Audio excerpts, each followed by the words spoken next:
Thank you for taking a few minutes today to listen to the Belk on Business podcast. As we begin transitioning into a new year, I'm going to shift a little bit of a different direction once again today, and we're going to talk a little bit about holding a sales meeting.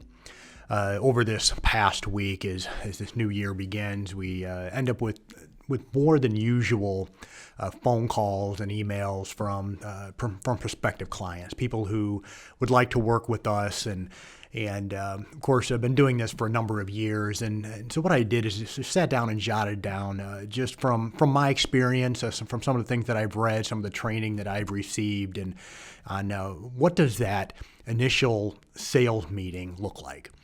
And what are some maybe some questions that we should ask? What should that dialogue look like? And so we jotted down some ideas, like I said, just from some things that I've learned, from some of the training that I've received through the years. And I think when it comes to sales, not a whole lot has changed. Of course, technology has changed. The way we communicate has changed, especially in this last year. Communication has changed immensely. There's not a whole lot of in-person sales going on anymore. Most everything is done over the phone or over Zoom calls or some other type of technology. And so most of these conversations that we're having now aren't in a conference room, but I think most of the process for the most part still for the most part hasn't changed. And what does that sales meeting look like? And of course, I'm not talking necessarily about cold calling, although I think there's some elements in this that would work. But I think more when you're kind of dealing with a warm lead. And what should that conversation look like? So you go through the process of that initial communication, and you go through and you've set up this call. Now what? And so hopefully maybe there's an idea or two in here that you can walk away with, something you can implement to maybe make you a little bit more effective as it relates to onboarding your clients, to getting that person to engage with you, and to essentially to buy your product or your service. So when we get into this call, and I think if you were to talk to anybody on my team, they'd probably tell you this, and this is something I had to learn. Kind of as a little bit of an introvert by nature, a little bit awkward in conversations, especially in a public environment. This kind of breaking the ice type of conversation was never something that was comfortable for me. But through the years, it's something just by doing it become a little bit more comfortable. But the first step is just kind of having that initial rapport. What does that look like? What does that conversation look like? And a lot of that's just going to kind of just come from your personality, just to be uniquely yourself. Because most of the time when somebody's going to buy, they're not necessarily just buying the product or the service. They're buying into you as a person. And so to make sure that you're coming across as somebody who's likable, somebody who they can entrust, somebody they can engage with, and just kind of have a comfortable conversation with. And kind of depending on you and the person you're dealing with may really kind of determine what that initial rapport looks like. But, what is something that you can say? There's maybe years ago, and I picked up this line, and it's something that I just comically, I'll just give you an example it's from something that I do. And when somebody calls and can normally, how are you doing? Kind of have that type of question that sometimes gets asked, and most of the time we just say fine, or, everything's good, whatever the case may be. And kind of have this response. And it was actually given to me by a lady by the name of Kim in an insurance office that I worked in years ago. And she had this line that I'm happier than a duck in a puddle. And so I kind of stole that from her, and it's something I use, and somebody that doesn't know me will kind of giggle at that a little bit. It's kind of an icebreaker. I think for most of my team, they've heard it so many times, you just kind of roll their eyes. But just kind of have something to just kind of break the ice, to kind of just make things comfortable and begin to move forward. So that initial rapport. And depending on the person, it can go a lot of different directions. The weather is something that's kind of maybe not always that helpful unless you're dealing with somebody in another part of the country that can be interesting. But if you know something about them, if you look at their social media, do they like to travel? Are their kids engaged in something? Just something to just kind of break that conversation and to get that conversation rolling. Secondly, have some sort of an idea of what the agenda, what the call is going to look like.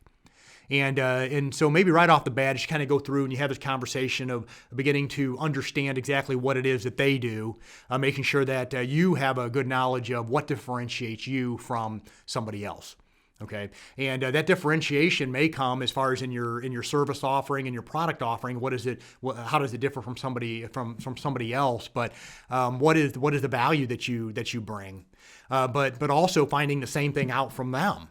What makes them different from every other type of maybe similar type of customer that you work with. But to get into those key points of differentiation. And then and I think this is the most important part of the sales process, is getting into knowing the questions to ask to identify what are the pain points and the challenges that they're having. I don't care if you're selling a service, you're selling a product, whatever it is, what are they experiencing? What pain are they experiencing that they want to go away? Okay, what challenges are they facing that you can help them with? And a lot of times, what they say or what they think their challenges aren't always, or I think even more so, doesn't get to the root of what the true problem is. But that's why they're reaching out to you. They're reaching out to you, hoping that you can find out truly, what is the real problem and what can we do to fix it. It's like when you go to a doctor. Okay, you have a headache, but I just want my headache to go away.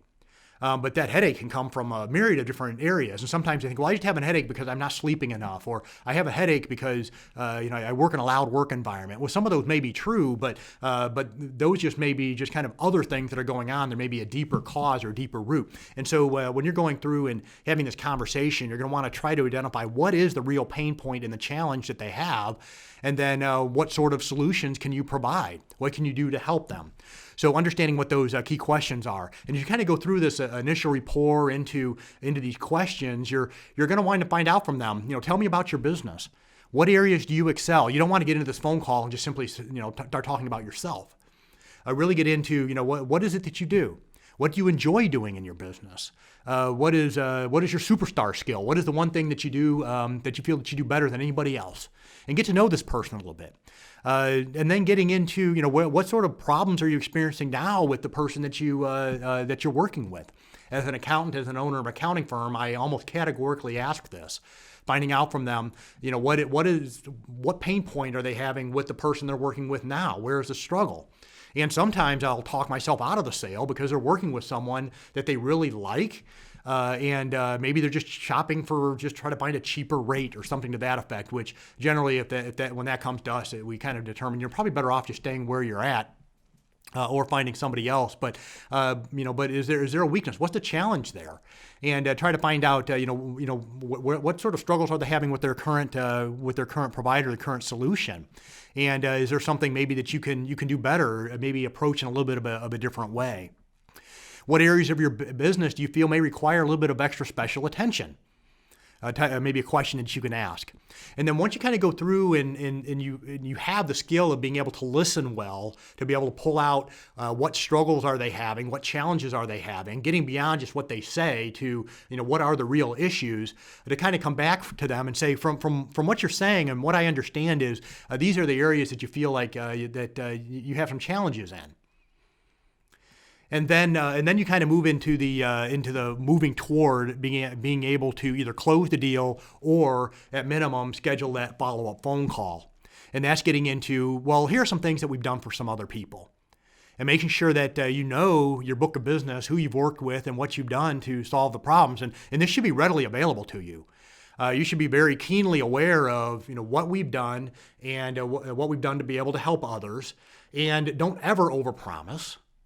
And making sure that whatever you say is true, that what you just don't come up with these stories. And sometimes I'll see this. Oh, we saved this person this much money and this type of thing. And sometimes I look at it and I'm like, okay, really? It's just what are you from the stories or case studies that you're sharing? Don't embellish them. Just be honest. They're going to be able to tell whether or not that what you're saying is true. They're going to be able to read into that fairly quickly because sometimes they're going to be skeptical to begin with. Okay, so share some true case studies, obviously not disclosing sensitive information, but being able to tell, we were able to help this type of a client and be able to, and it's not always about saving money or doing things more cheaply. Okay, many times it's truly being able to find out what is it that you can do to help them, to get them to where they want to go. Rarely is it just simply, I want to make more money.